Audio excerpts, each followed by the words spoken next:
जो आ black salt है,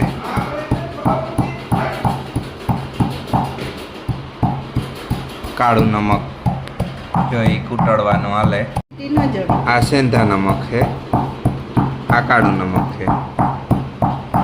काळू नमक अटाण कूटड़वानो हाले, सेंधा नमक है ये कूटड़े लीधुं, ये थोड़ुं जाडुं है, एने थोड़ुं हजे फाइन करवुं।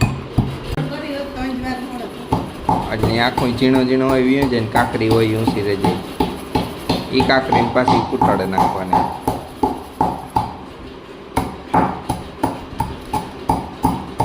જો આ રહી ગઈ જાડી જાડી ઊંધી બધી ઉપર આવે ગઈ, એવાણી પાછી કૂટાડે નાખવાની। તો જે જે હાથે ફીલ થતી એને કૂટાડવાનું હાલે, ત્યાં કૂટાડે ભરી દીધું કમ્પ્લીટ, રેડી।